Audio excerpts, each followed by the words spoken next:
Hello, this is Activist Victor, and today we're going to react to Archive Brony graduation speech by this clown. What does his channel description say? Okay. Shit, I am like tired right now, so this is probably going to be stunted, but whatever.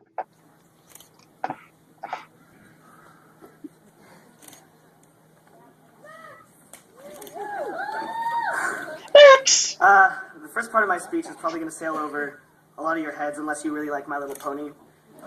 But I promised a lot of people that I would do it, so here we go. I used to wonder what friendship could be until you all shared its magic with me. Uh-oh, Hasbro's coming to get him for copyright! When I first came to the school, I was like young Twilight Sparkle, searching for friendship in a new place.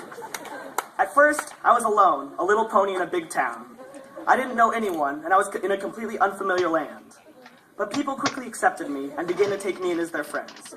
Where does he go to school? Because I wish I could go to school there. My school sucked. The teachers especially. Mr. Forcer was the proud Princess Celestia of the school. Interesting speech. Ruling over the land with firmness, but determination. And compassion. Teaching every pony the values they needed to succeed in life.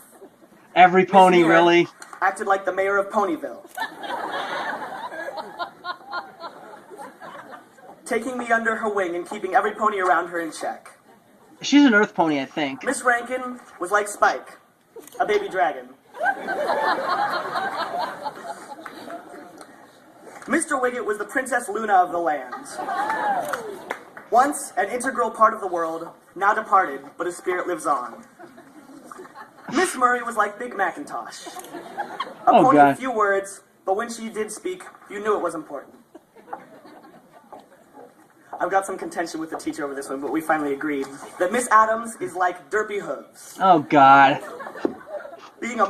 Despite being a minor part of my life, she made a large impression and had a great impact on those who she influenced.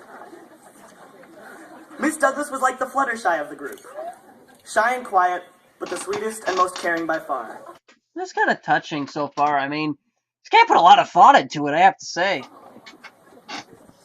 Once I met Megan, it was clear she was Pinkie Pie. What with her pet alligator, fondness for candy, and tendency to burst into song.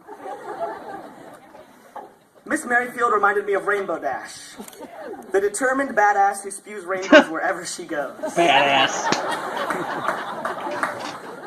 Miss Crow, where am I? Miss Crow is like Rarity, fashionable, high class, and wears white a lot. And finally, Mr. Parker was Applejack, tough, hardworking, patient, and resolute. But really now, one of the most incredible things about Cyprus is how accepting they are. On the surface, this seems like a pretty crazy statement. This is a group of kids who adamantly defend the East Side, interface almost exclusively with each other, and have one of the most expansive, isolating, and frankly baffling dialects I've heard this side of Australia. Kind of sounds like my school, except that was really like that. Not just a facade. This guy put a lot of thought into this. As a whiny PCS kid coming from the West Side, I had no idea what a loke was, what the word chundle meant, or what it was to yick too thick. I don't either, man. Terms like yod and nord sailed over my head, and it was pretty hard to feel at home among all the ES fervor. But anyone who's actually spent some time among these kids will tell you that beneath all that, they really are a family. I remember not a month after I came to this school, I was walking back from Michoacan with John, Jackson, and the rest of our little gang, when a couple of guys hanging around the parking lot started mocking me. I didn't really think much of it, but on the way back, Jackson mentioned it to one of the kids from Cyprus, and he managed to assemble a group of roughly 20 students willing to be late to class and walk back to that parking lot just to teach those two guys that you don't mess with a Cyprus kid. I'm really envious of this guy right now. And that was awesome. I didn't even know these kids' names, and they were backing me up and defending me. And the teachers are the same. So basically they were like sheep following without question. That could be dangerous, actually. When you enter Cyprus, you enter a family, and no matter what differences you have, you take care of each other. And that's pretty incredible.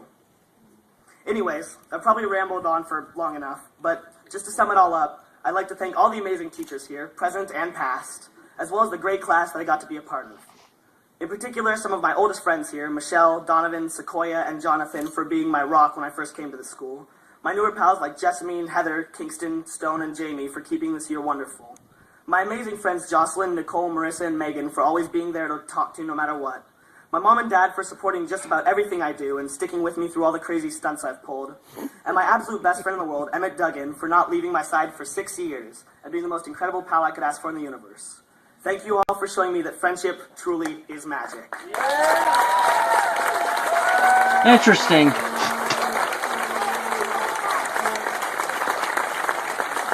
I'm actually surprised that fewer people didn't make fun of it. I mean, I'm not saying that he should be made fun of. It's a really good speech. But high school kids can be fucking assholes. Like, seriously, they can. And I'm actually impressed with that. Like, that's cool. What's this one? Anyways.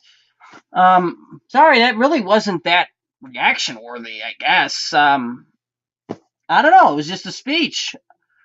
Based on this channel, I thought it'd be a little bit more interesting, but whatever. Extra's kind of cool. So, I don't know why this guy uploaded it here. I mean, I think this guy's, what does it say? I think that he said, I think that he said in his channel he uploads videos that are quote-unquote embarrassing, but I don't see how that's embarrassing. I mean, I guess I could see where it could be, but it's not like an embarrassment to the fandom. That's actually pretty cool. Like the one I saw, let me just make sure I'm doing good on time. Okay, yeah. The one I saw some guy bringing up, like, Molestia at a Comic-Con to the voice actor of Celestia. So, I don't know. I guess I just thought this would be more reaction-worthy than it was, so, but I'll still upload it because, hey, it's free views and free revenue if I choose to enable monetization on it, so why not? So, I'll see you guys later. Bye.